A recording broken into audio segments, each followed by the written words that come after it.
Morning, everybody. Thanks for being here, spending your morning with us at Leadership Austin. I'm Judy Maggio with KLRU, and I'm always excited to lead these engaging panels for this wonderful breakfast once a month.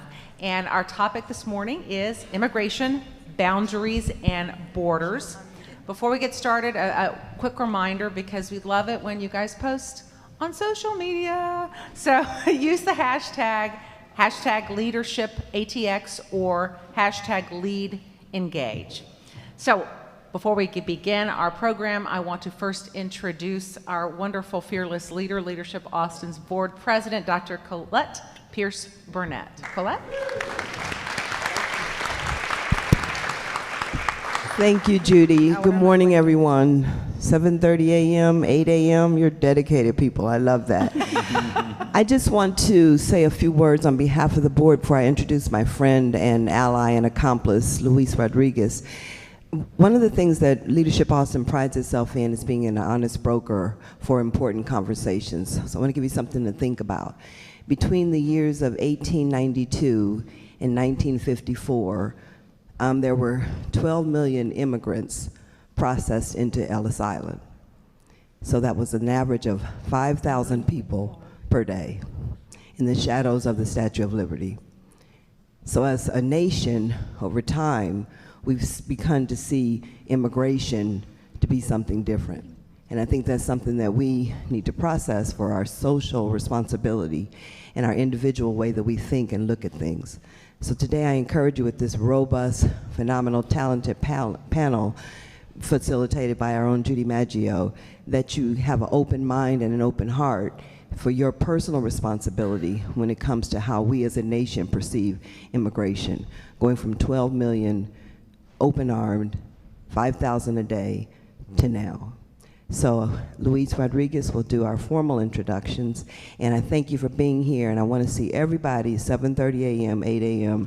at all engaged breakfasts. So thank you very much. Thank you, Dr. Burnett.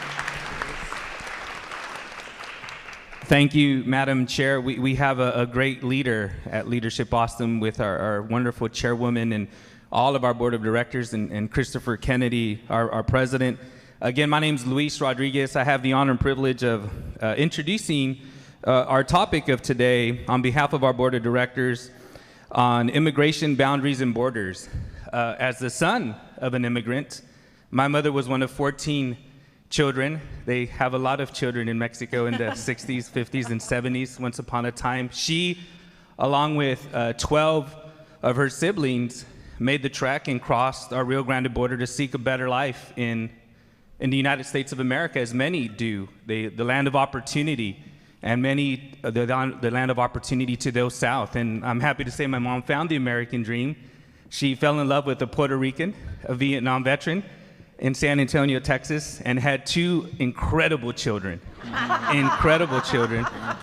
One who eventually moved up the street, up I-35 to Austin, Texas, to run the Greater Austin Hispanic Chamber of Commerce, and another one to work in the medical professional field. And they do come with dreams and aspirations to live a great life, to follow the rules, and to this day, believe it or not, is still to own a home, the American dream of owning a home for themselves so they could pass down to their children for generations and generations to come. As we gather here this morning, let me remind us that our goals for these breakfasts are simple. Now I got to do the rules, right, Courtney? You got it. I'm on it. Please use the hashtags as they were up there earlier. Inform. Share information about a community issue. Perspectives. Hear a perspective that may be different than yours, and act. We each leave the room and act. It may be simple as sharing what resonated with you with family and friends, or it could be a calling to get more involved in an issue to help shape community policy. You also see many of our sponsors listed on the screen. We would like to thank St. David's Healthcare, Texas Gas Service, Wells Fargo, and Austin Community Foundation for their ongoing support of this session. If we could give them a big round of applause. Thank you to our sponsors. And we'd also like to give a special thanks to our presenting sponsor, Ascension Seton. If you could help me and welcome to the floor to say a few words, Dr. Kimberly Avila Edwards, to provide a few remarks on pediatrics care for Ascension Seton. Dr. Kimberly, let's give her a big round of applause. Hi, good morning. On behalf of Andy Davis, our President and Chief Executive Officer of Ascension, Texas, our Advocacy and External Affairs Department thanks you for the opportunity to serve as one of the sponsors of Leadership Austin's Engage Breakfast series on immigration, boundaries, and borders. As shared, my name is Kim Avila Edwards. I'm a pediatrician who has practiced for, I hate to say it, almost 20 years in our community, and I now have the honor to serve as the Director of Advocacy for Dell Children's Medical Center, a part of Ascension, Texas. Ascension, as you know, is a leading national Catholic healthcare system where we are committed to giving compassionate, personalized care to all, regardless of who you are or where you came from, with a special attention to those who are living in poverty and those who may be vulnerable. This topic on immigration, boundaries, and borders is personal to me for two reasons. One, I was born and raised in El Paso, Texas. And second, as the past state president of the American Academy of Pediatrics state chapter and now a National American Academy of Pediatrics district officer, I've had the opportunity to tour Border Patrol Central Processing and Immigration Detention Centers. And I can tell you that I've borne witness to the difficult and often dehumanizing conditions that immigrants face, especially children. I remember locking eyes with a child who was behind a caged fence at the Central Processing Center, surrounded only by other young boys his age. I know he probably looked right through me as I was just another adult in a sea of strangers, but in that brief glance, I appreciated the same dark eyes, the same color hair, and the same age as my own son. And the utter visceral angst that I felt really brought me to tears because I could only imagine what my son would be experiencing in terms of true fear if he were in that situation separated from me. Compassionate care and cultural understanding enrich families, builds individual resilience, and makes our society stronger. That's why at Ascension Seton we've partnered with wonderful community organizations, including Catholic Charities of Central Texas and American Gateways, to provide holistic care for all our patients, whether our patients are immigrants or that is the status of their families. Because we recognize that at the end of the day, what it is about is treating every individual with dignity and respect, regardless of where they or their family were born. And immigration issues don't just affect our patients and family, it affects our colleagues. Of Ascension's 150,000 caretakers nationally, thousands are immigrants, and the associates, patients, and families we serve make our communities where we are that much richer and that much more beautiful. So again, I want to thank you for the honor of serving as a sponsor of this important topic, and thank our panelists and our host for what is sure to be an excellent discussion.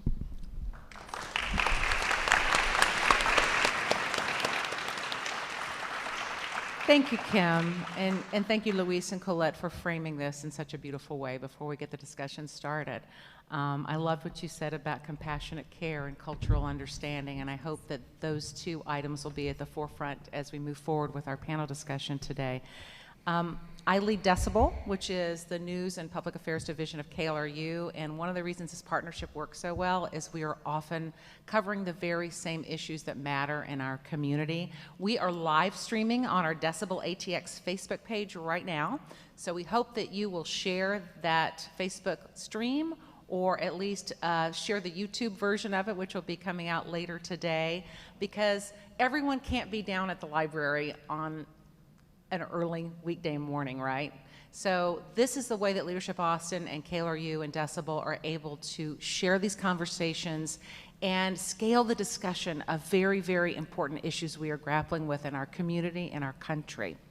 So we want you to weigh in today and ask questions, and I want to introduce Courtney Bailey, who's sitting over there. Wave, Courtney. Courtney Bailey is the Director of Issues and Engagement at Leadership Austin. She will be your voice today, so please text in questions, and we'll be peppering those throughout our conversation this morning, so you will have a voice in the questions and answers. You know, because Texas is located along the southern border, most of the current conversations about immigration are focusing on immigrants traveling from Mexico. But this morning, we really want to expand that conversation and outlook on immigration and address barriers facing diverse immigrant communities and different cultural, racial, and ethnic backgrounds. So to help us with this conversation, we have 4 panelists who bring some great diversity and different voices to the conversation. First, I want to introduce Maria Carmen Rodriguez Zuvieta. Carmen is an immigrants' rights organizer. She works with many organizations, including ICE out of Austin and Instituto Maria y Marta. And sitting next to Carmen is Yanira Aguirre. Yanira will be providing interpretation when needed for Carmen. Next, I want to introduce Deborah Ulamu. Is that right? Alimu. Okay. Alimu. Okay, I got it right the second time around, Deborah. Deborah is the organizing director for Undocu Black Network, which creates a space for undocumented Black people to heal, organize, and empower one another. And Kevin Roberts was going to be here originally. He's executive director of the Texas Public Policy Foundation. He sends his regards, but in his place this morning is Igor Magallanes. That's right. Magallanes. That's right. See, it's always the second time I get it right. Igor Magallanes is a legislative fellow at the Texas Public Policy Foundation, a conservative research and educational institution right here in Austin. And finally, we have Pooja Sethi? Sethi. Sethi. I did it on the first time. Just point that out. Pooja is the principal associate at the law offices of Pooja Sethi, PLLC. She is also a Leadership Austin alum. Which class? 2019. 2019. I hear that's the best class ever. It is the best class ever. Yeah. She graduated from the Essential program, of course. So we want to jump right into the discussion. With this topic of immigration, it's important that we hear from members of communities who really are most impacted by the issue. We hear from politicians all the time. Right now in Austin, the Hispanic Latinx community makes up about 35% of Austin's population. Countries of origin include, but are not limited to, Mexico, Puerto Rico, Cuba, Guatemala, and Honduras. So Carmen, I want to start with you. And I would love for you to just kind of share your personal story, what brought you to the United States, where did you come from, the challenges you face getting here, and then also how you've helped address some of these issues with the group ICE out of Austin. So take it away, Carmen. Buenos días. Quiero empezar con algo muy importante y sé que va a haber traducción. Inmigración está en el ADN. Así es como fue creado este país y así es como este país es grande. Okay, well, good morning. I just want to start with something very important. So I want to say that immigration is part of the DNA of this country, and that's how this country was built. And it's what it makes it makes it bigger. Como ya dijo, mi nombre es Carmen Zuvieta y soy originaria de San Luis Potosí, México. Soy hija de campesinos, bien honrada de eso también. My name is Carmen Zuvieta. I'm from Mexico, from San Luis Potosí. I'm the daughter of farmers, and I'm very proud of it. Vine a este país buscando una oportunidad de vivir en justicia o con libertad, teniendo trabajo para mí, para mi familia. I came to this country to seek a better opportunity for justice as well, and to have a better life for myself and my family.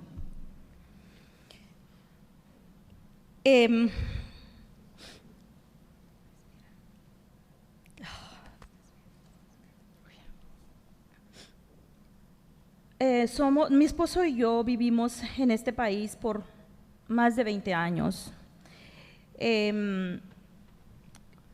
Participamos dentro de la iglesia por 9 años con grupos de matrimonio. My husband and myself came here like 20 years ago, and we were part of the church like for helping in marriages for 9 years. En el 2009 tuvimos nuestro primer encuentro con lo que muchos llamarían justicia y yo llamo injusticia. In 2009, we had our first encounter with what most of the people will say justice, but I will call it injustice. Porque eso depende a quién se le aplica. Because that depends who it's applied to, right? Mi esposo fue detenido y pasado a migración y estuvo detenido. My husband was detained. They sent him to immigration. Lo saqué bajo fianza I bailed him out. y después peleamos el caso por 9 años And then we were fighting the case for 9 years en diferentes espacios. Los primeros 4 años fueron dentro del país. in different spaces. The first 4 years were inside of the country. Estuvimos yendo a cortes, apelaciones, mucho dinero, y estoy hablando más de $30,000. Quien lo sabe cómo batallamos con esto. There were too many court cases and appealings, and there was a lot of money that we had to spend. It was more than $30,000, and it was a lot. Who has lived through this, they know how it is. Para este tiempo, mi hijo mayor estaba en la universidad y mi hija fue diagnosticada diabética tipo 1. By this time, my oldest son was at university, and my daughter was diagnosed with diabetes type 1. Y por toda esta situación, primero ella era una adolescente, segundo había sido diagnosticada diabética tipo 1 y tercero estábamos en un limbo legal que era muy fuerte, era muy impactante para mi hija. Fue diagnosticada con depresión severa, con intento de suicidio. And because she was an adolescent and she was diagnosed with the diabetes type 1, and we were in this legal limbo, she was diagnosed as well with severe depression, and she tried to commit suicide. Mi hija salió del hospital el 18 de febrero y antes de 24 horas mi esposo había sido deportado. She left the hospital on February 18th, and before 24 hours, my husband was deported.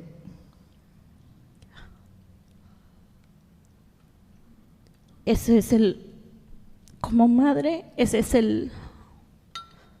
la parte más difícil en toda mi vida. As a mother, that's the hardest part of my life. Sin embargo,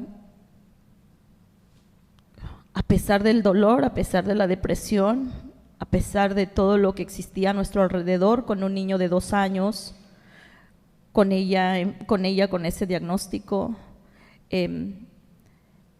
yo escribí en Facebook, recuerdo, nunca voy a olvidarlo, me ganaron una batalla, pero la guerra la gano yo.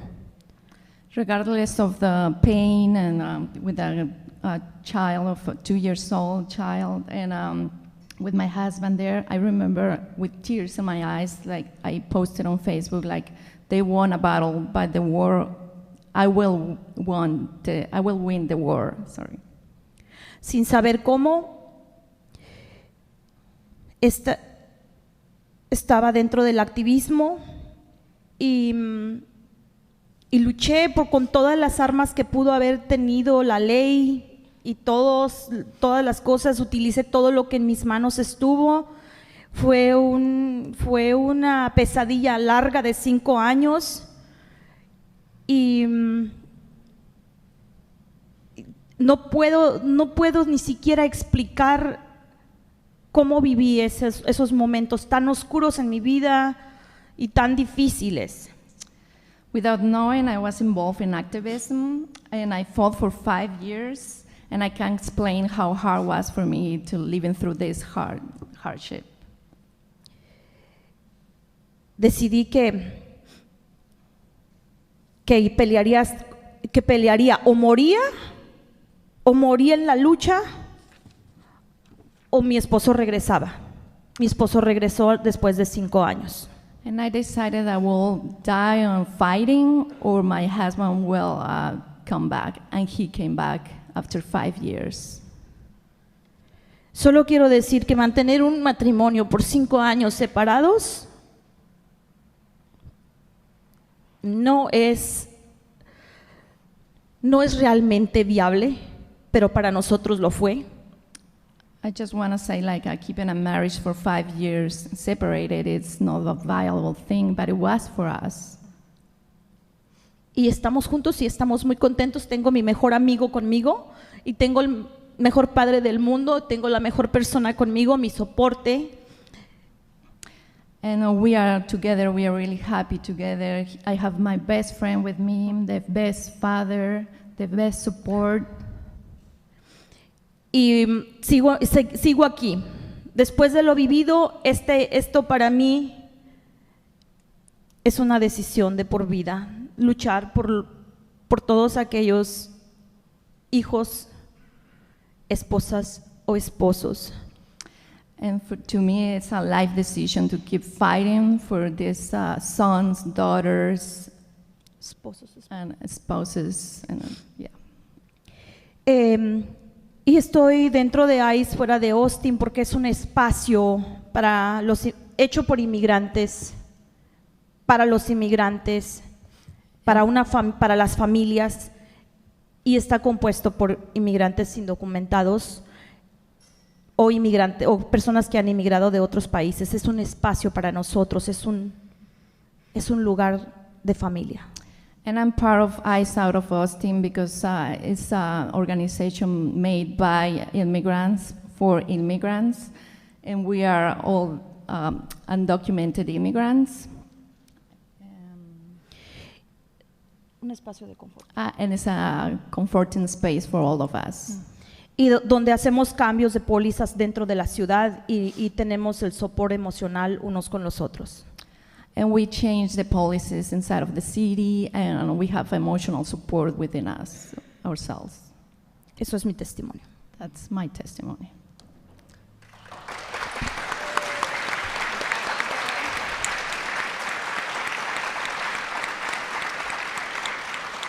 Carmen, thank you for sharing your very personal journey. You know, it's not just Central America and Mexico. Immigrants from Africa, Haiti, and other predominantly black regions are traveling to Texas and other parts of the United States. And the most recent figures it's actually 2015. This is from an American community survey, showed there were just over 13,000 African immigrants living in Austin. So I want to turn now to Deborah. And I really have the same question for you, Deborah, and that is sharing your personal journey, your personal story, and explain the work that you do with Undocu Black and how you've kind of channeled your energy into activism. Good morning. Can everyone hear me? Yes. Okay. Speak really close to the mic, Deborah. You can even pull it a little closer to you. Okay. It'll feel like you're eating it, but it's okay. Okay. Very All good. right. Perfect. So again, my name is Deborah Alemu, and I want to ground us in a couple of quick facts. Quick fact number 1, we are on native land. Quick fact number 2, we are surrounded by homeless people or housing insecure people in this building who are probably also food insecure. And that's some of what I want to ground us in. I also want to ground us in the fact that Austin is one of the largest growing cities in America, yay, that has the largest declining population of black folks in the country. So that is a huge, those are 3 really important things that ground me in the work that I do as a community organizer. And the reason I'm grounded in these things is because of my personal life experiences. My parents were both born and raised in Addis Ababa, Ethiopia, and they had different journeys to get to Europe, but they were essentially asylees for political and economic reasons. And I was born in Sweden, and by the age of 4, we moved to Texas. So I grew up here in Austin, South Austin specifically, elementary, middle, high school. I even went to UT Austin up the street. And in my time at UT, I was squarely made aware at how I had an intensely horrible time at university. Even though I was in my own city where I had been raised, it was super clear to me that this was not a space for me. UT Austin, this city was not a welcoming city for immigrants like me and my family, or like Carmen. And my organizing work brought me to be in circles around other undocumented youth. And that gave me so much energy to continue to center my purpose around building power for marginalized communities, building power for immigrants across the country who don't need a voice, because we all have our own voices, but we do need to build a lot of power. And coming out of college, I was looped in with a group of folks who were also Black immigrants. We would always joke and say that we felt like the chocolate chips in all of these immigration conferences we would go to. And we wanted to contribute to the work and reach out to our communities who we knew came from not just Africa, the 53 different countries in Africa, but also across the Caribbean and Central and South America, because the Black diaspora is massive. And so to be able to unite our diaspora through this organization, UndocuBlack Network, and build power for working class Black immigrant communities, that was our focus, and it still is. So we've been growing for about 4 years now. We're a national organization, and we focus on deportation defense, policy advocacy, especially as it relates to policy that impacts Black immigrants, TPS, temporary protected status, deferred enforcement departure, DED. These are some things that predominantly impact Black immigrants. And we have seen in this administration a huge attack against Black immigrants, whether it's diversity visas being cut drastically, AKA our only means of migrating, or the fact that the border was closed to asylees, essentially trapping hundreds, if not thousands, of immigrants, a lot of whom are from Central Africa and really across the diaspora again, and they're trapped in like Tijuana and other cities along the border and are losing their lives. And actually last week, the last thing I'll say is that last week we were able to bring together 10 other Black immigrant organizations to advocate around the death of Nebane Abienwe. He died in ICE custody on the very first day of the 2020 fiscal year for Immigration, Customs, and Enforcement. And he was a Black immigrant, 37-year-old migrant from Cameroon. And his family is devastated. And we are working really hard to make sure that he has a proper burial and that ICE is held accountable for the neglect, the medical neglect, and the overall neglect of migrants like him. So yeah, that's some of the work that we do, and that's a little bit about myself. Thank you, Deborah. Mm-hmm.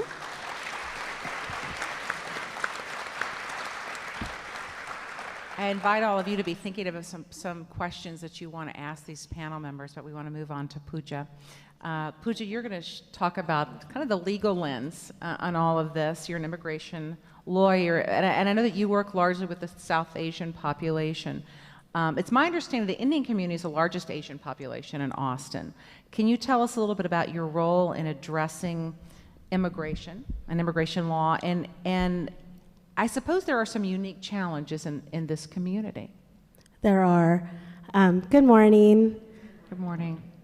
My name is Pooja Sethi. I am, so my mother and both my parents were immigrants. I am an immigrant. And I have a similar story that my parents had amazing children. I used to do civil rights work up in New York, and when I moved to Texas, I realized that in Texas, especially with everything that's going on recently, immigration rights are civil rights. And that's kind of what moved me and pushed me into that direction, and especially really helping the community out. A lot of people don't think of the South Asian community or the Asian community when it comes to immigration as much, but there's a lot of challenges that come to our offices that affect the community greatly, especially here in Austin. And one scenario that really affected me quite a bit was last year I got a phone call around 6 p.m. From about a 35-year-old boy, man, and he said, my father-in-law is picked up and taken to jail. And I said, well, what happened? And he said, well, I don't know. He's picked up and taken to jail, and now there's an ICE hold put on him. Just a little bit of legal reference. When you go to any jail, if ICE calls in or if the jail calls ICE and they put an ICE hold on him, then ICE has 48 hours to pick up that person from the jail and take them to any detention center or ICE facility. And at that point, once they're in that ICE facility, they kind of get put into that federal process. And then you have to go through hearings and bond hearings, and it could take up to months that you're stuck in the detention center. If anyone's looked at the news lately, I mean, you can get put into any detention center in the country. And in fact, they actually moved over 700 people without telling families or attorneys very recently to random detention centers from Pearsall and San Antonio and Karnes up to Mississippi and all around the country. So when there's an ICE hold that gets put on you and you get taken into detention, it's really scary. The process is very long, and it's horrendous for the family. So he had this 48-hour hold put on him. He was at Williamson County Jail, and I went there, and it turned out that this gentleman, he was an older Indian gentleman, and he would go for walks every day with his friends around the park. And he was here on a visitor visa. He was here with documents, and he was visiting his grandson, his new grandson, his very first grandson, him and his wife. And while he was walking, he had asked this lady for the time, but he couldn't speak English. So he touched her hand. He said, "May I please have the time?" The lady got very upset, and she called the Williamson County Police Department, and she said, "I've been assaulted." The Williamson County Police Department went and tweeted, there is a 60-year-old male, Indian male, molester and assaulter out there in the community. We have to go and get him. It went all over the news. It went viral. Everybody was very, very upset. This gentleman showed up at the park the next day and went for a walk. And the Williamson County Police followed him all the way home, arrested him because he couldn't understand English, arrested him, took him to jail, and then called ICE on him. When I had gotten there, it had already been 12 hours later, approximately 12 hours that he had been put into the jail, and he had not had food because he was vegetarian, and they had no translation services at the Williamson County Jail, and they kept trying to give him beef.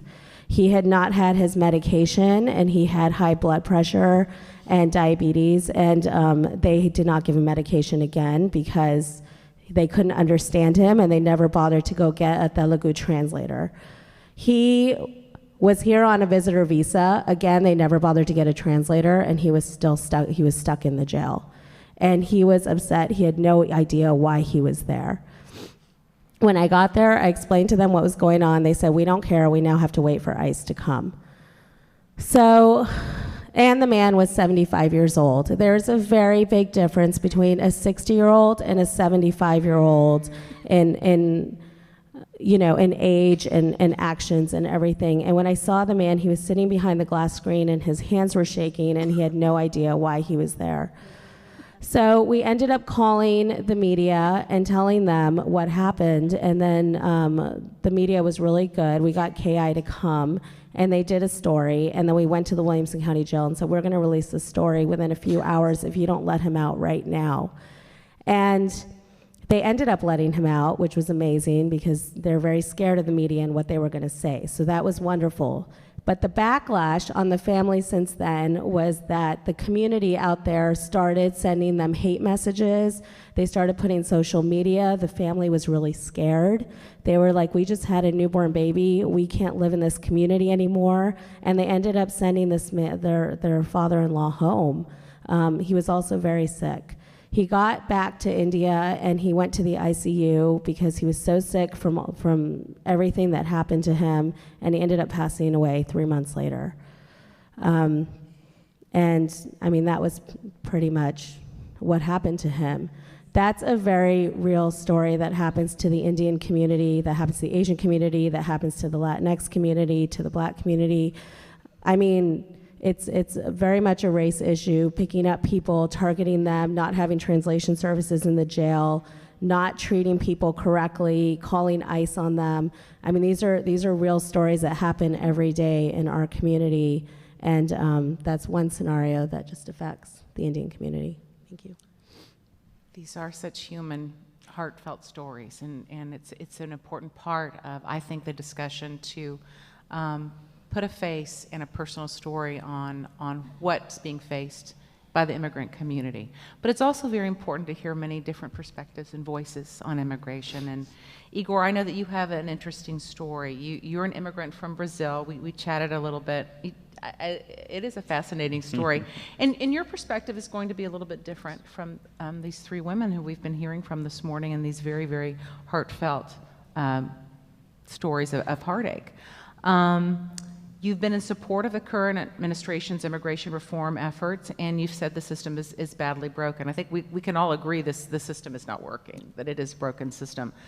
Tell us more about the position that you hold and what led to that position and what reforms you would like to see. And also, let's look through a local lens. How could that be applied to Austin as well? But first, share your story with us. Perfect. Thank you, Judy. Thank you, everyone, for being here today. Kevin Roberts, our Executive Director at the Public Policy Foundation, which is a conservative think tank here in town, apologizes for not being able to be here today, but I hope I can do just as good a job as Kevin would.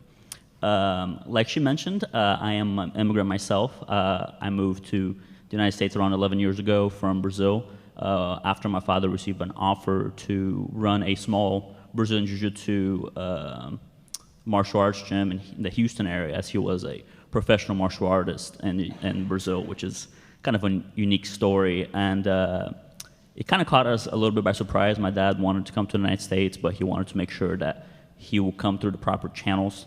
And once he received the offer, we moved to Houston, Texas. And it was a big cultural shock for me, only leaving Brazil once before in my life. And I remember getting to the Houston airport and being around 55 degrees. And I'm like, oh my God, Dad, we moved to the coldest place on earth because I never experienced anything below the 70s back home. Then you felt right at home after a while. And then I felt right at home after a while. And lots of humidity there. 104 is my bread and butter.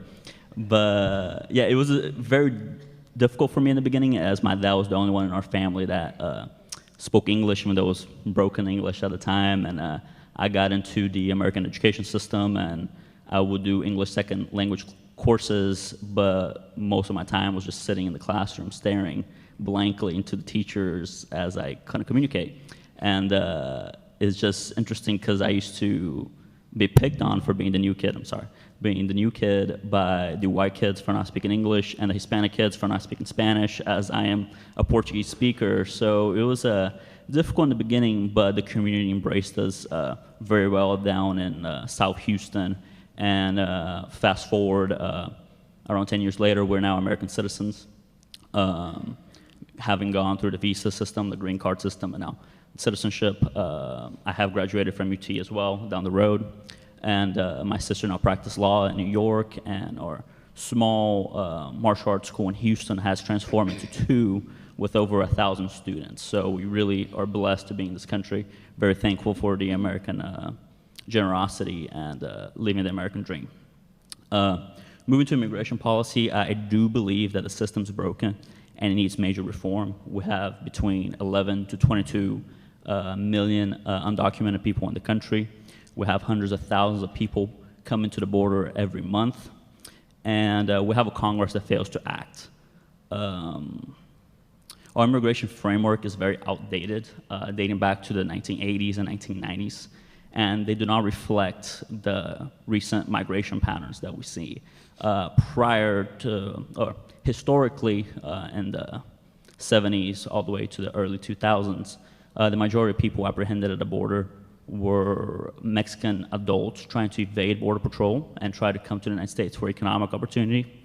And now we see an increase of Central Americans, especially in the Northern Triangle countries, coming to the border and try to seek asylum. So they actually actively look for Border Patrol agents so they can go through the process. The problem is that our system was not made for that, so we've been overwhelmed. Our immigration court backlog is over 1 million cases, with an average case taking almost 700 days to be heard. So someone coming to claim asylum at the border can take years before they're even in front of immigration courts. And then there's appeals, and it takes years to go through the system. I think, as do my colleagues at the Texas Public Policy Foundation, that border security has come first before other immigration reforms. We have to stop the flow of people coming into the country unlawfully, so then we can deal with the people who are already residing here without proper documentation. The problem with doing a all-encompassing legislation that kind of covers all of the aspects of immigration reform is that a lot of compromises have to be done on both sides, where end up being toxic for certain members to vote on them, or if they are implemented, they're ineffectual. We have seen that with the Gang of Eight bill in the early 2010s, where it was a holistic approach, but hard to get through Congress as a lot of concessions had to be made. And we also saw when you do implement it with IRCA in the 80s during the Reagan administration, it doesn't work. So I am in support of the administration's efforts. It is not a long-term approach. It's more to patchwork the inadequate system we have in place, getting Mexico and the Northern Triangle countries to partner with us to prevent people from fleeing in the first place is a big step for us to doing that, as we prefer people who can stay close to home as much as possible. And in the Flores settlement, which led to a lot of kids being trafficked to the United States as they were seeing passports for quick entrance into the United States to live and reside here for years. So I do agree with a lot of I do agree with what the administration is doing for the most part, and even though it's not a long-term solution, I think is required so we can at least alleviate the overwhelmed system now and then come in with long-term fixes later on. This has been an unusual Leadership Austin breakfast, as typically we have more time for conversation, but we also thought that these unique individual stories could be educational for all of us. And now we have about, not much time, but about 15 minutes to ask some questions. And Courtney, I think we want to turn to audience questions first, so these folks can have voice in this conversation. Sure. One question that came up is regarding the link between immigration and crime. So sometimes when you look at the news, there's always these stories of like, it's kind of like criminalization of immigrant communities. Can you talk about the link between immigrants and crime rates? Anyone? And I know there have been some bad statistics out there too on immigrants and crime rates, but who would like to address that issue where there have been reports in the media, not Kale or you, I would like to say, about the immigrant community somehow having a higher crime rate? What are the realities of that? And let's try to keep our answers short, though, so we can cover more ground. I know we don't have much time. Deborah, would you like to cover that, or Pooja? I personally think that there are statistics in the media that are invalid. I personally have not seen higher crime rates from the immigrant community. I haven't seen that, of people coming to me. And frankly, if they are criminals, they're, and they go through the visa, and they try to go through the visa process or anything, they're going to get sent back. I mean, immigrants are not coming to this country to commit crimes. They have no reason to go through the process, to spend so many years in going through the immigration process, trying to run from ICE, just to come to this country to commit crimes. I think that's a false narrative that's getting put out there about the community. Yes, if I could comment on there.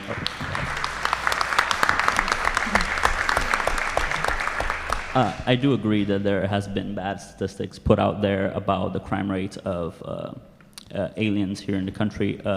One thing I would like to mention is that transnational criminal organizations do try to take advantage of the loopholes we have in our immigration system to bring especially young women to the United States for sex trafficking purposes.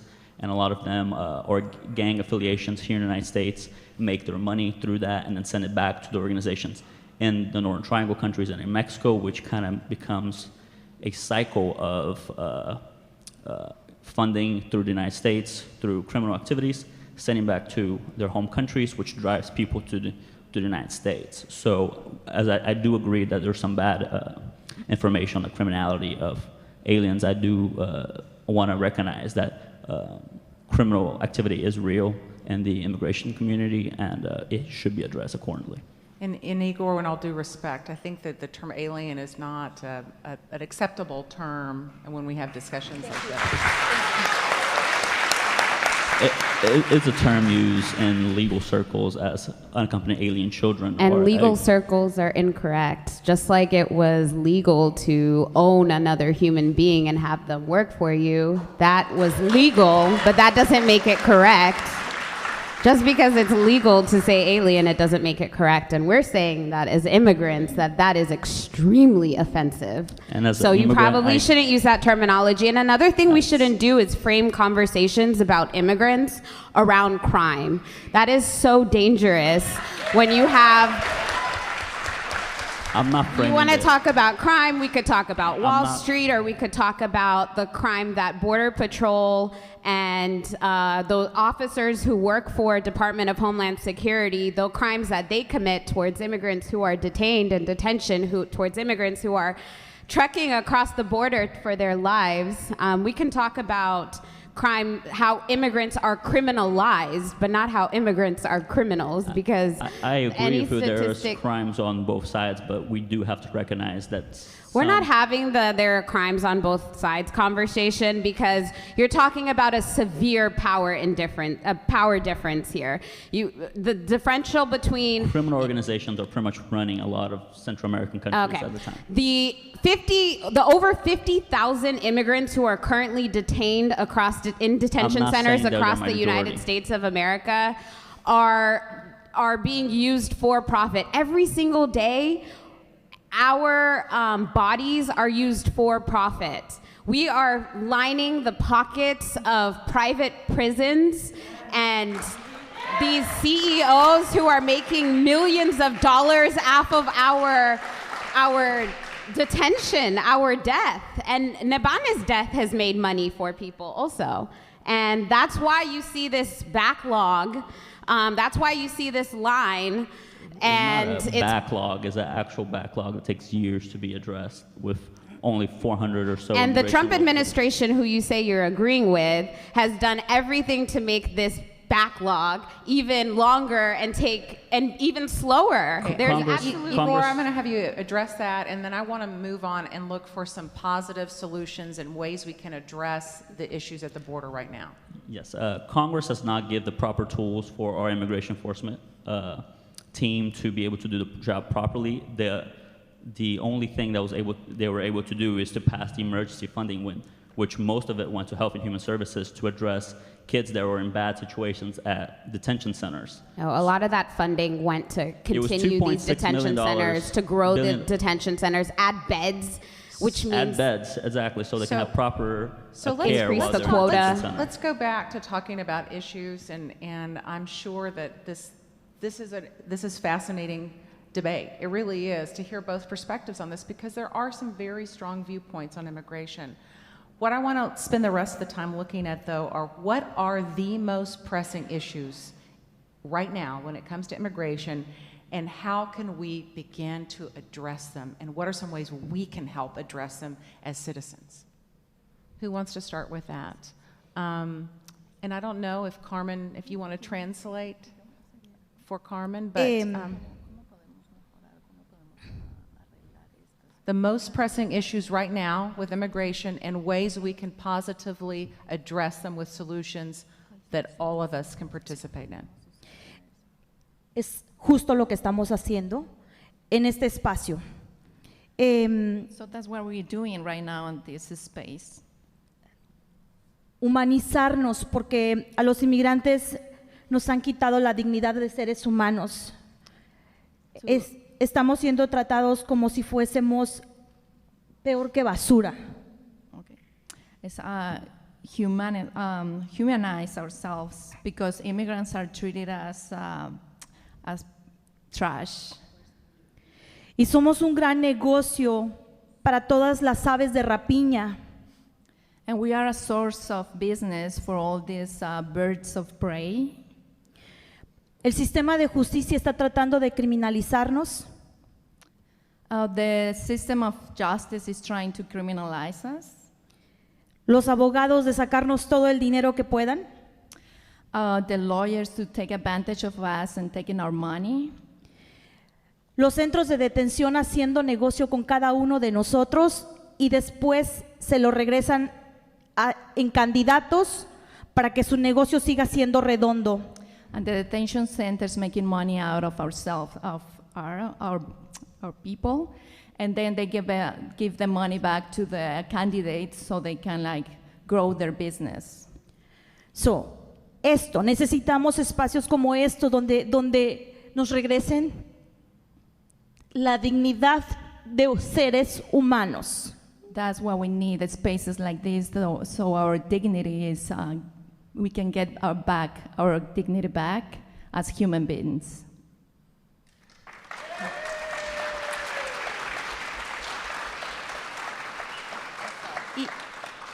Igor and Pooja and Deborah, give us some solutions, some ways that we can help solve some of these heartbreaking border issues and immigration issues. And I'm going to start with you, Igor.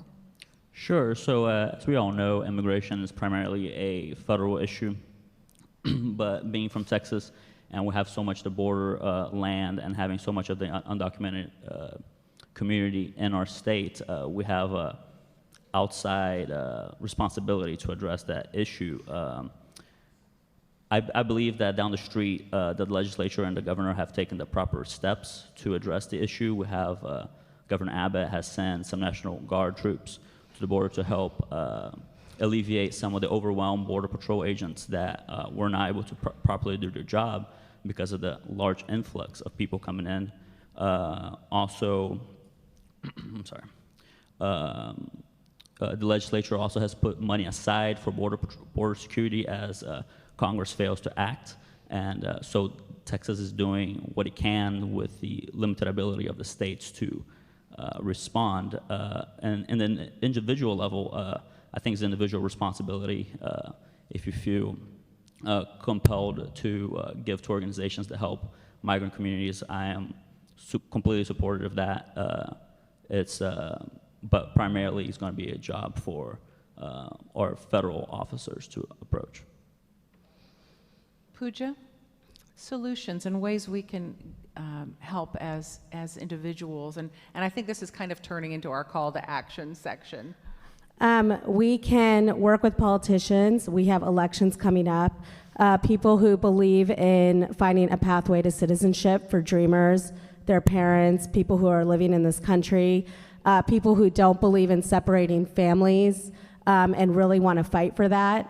We can call on our sheriff's office and our local police to stop pulling over Black, brown, and Asian, the Asian communities just for the fact of, the way we look. This happens a lot in Austin. You know, people get pulled over for running a stop sign, and then before they know it, they're stuck in jail and get ice pulled on them. We can help women who are abused and try to leave want to leave their families and have a hard time, and they have no visa options, or they have visa options, but they're very scared to leave their abusive relationships because they're scared they're going to lose their immigration status, get deported, and their children are going to end up here left behind with their abusive spouse. So if you see an immigrant, if you know there's somebody who's undocumented, I highly recommend helping them out, understanding what's going on, explaining the Know Your Rights. There's a lot of Know Your Rights pamphlets going around. If anyone wants, I can send it to you. There's a lot of things that we can do as a community to help, because the immigrant community in Austin, I mean, we're all one community, we're all Austin, and we need to help each other. It's not us and them, it's all of us, so. Thank you, Pooja. Deborah, what is your call to action for us? Sure. So here in Austin, we have a lot of great organizations doing important work. You can definitely follow ICE out of Austin. If you wanted to go pick up goods right now and like immediately act on support, Casa Marianela and Posada Esperanza are great places to donate clothing, jackets. The fall, winter is coming. I mean, the Texas winter, but it's still cold. Those are great places to start off to begin interacting with immigrant communities right here in Austin. Ultimately, we need to defund ICE and DHS.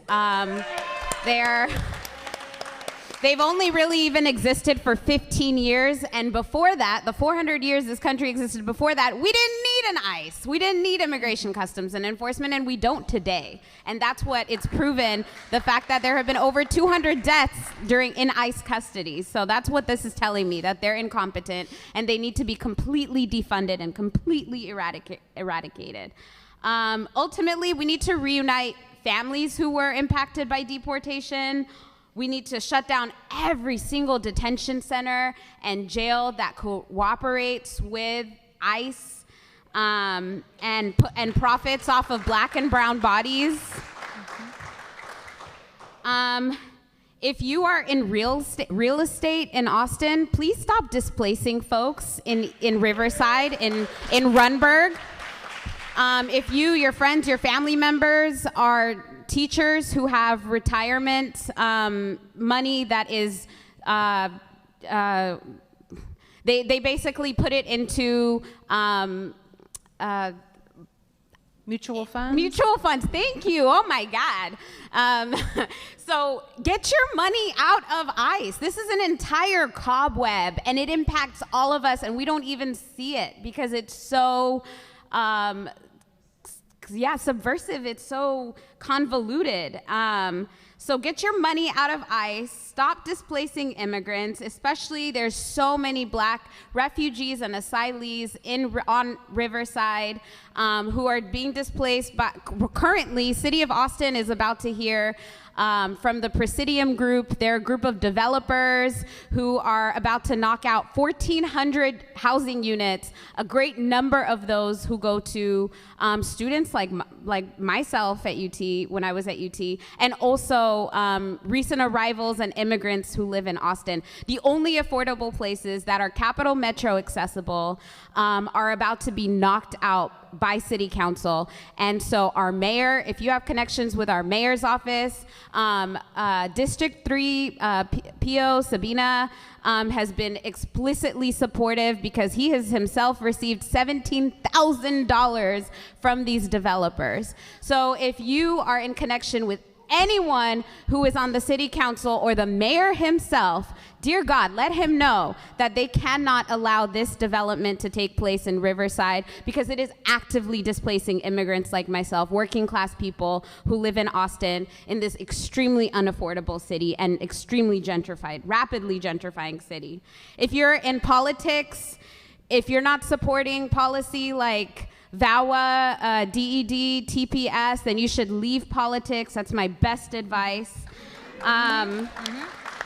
We want to make sure we have time for Carmen. So one Okay, more sorry. Call to action. Last thing is just if you're a moneyed person, you can donate to UndocuBlack Network. You can donate to the National Bond Network as well, so you can help us get people out of these atrocious detention centers.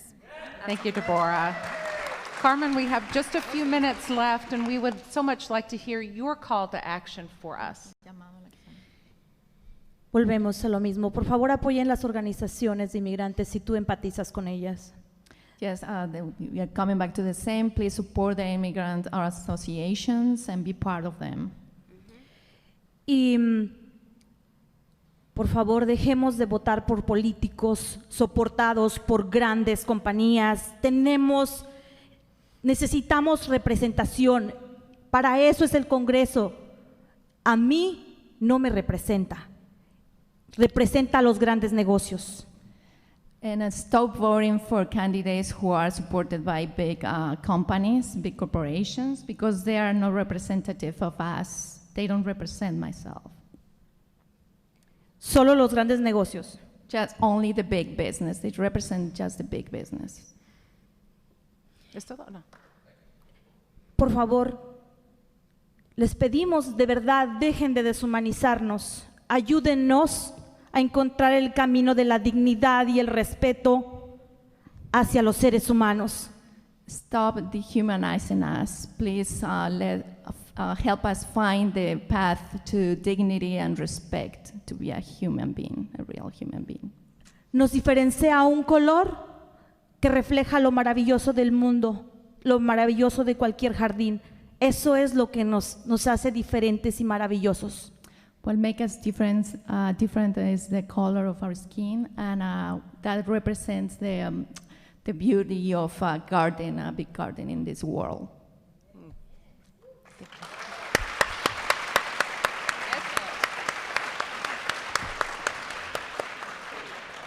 Our goal at KLRU, and the same goal for Leadership Austin with these breakfasts, is to share stories, to listen to one another with compassion and with open hearts and minds. And I hope we've been able to do that this morning. I hope we've been able to shed some light on an issue that is ever evolving and something that we can all get involved in our own ways and support or fight, depending on our viewpoint, the things that matter to us. I want you to know that November will be a little bit calmer. We're talking about valuing veterans. So we hope you'll come for our November discussion. As you know, Veterans Day is in November, and we think it's so important in our community to support our veterans. I want all of us to thank Igor and Pooja and Deborah and Carmen for sharing their truths and their stories with us and helping us see immigration through their lens.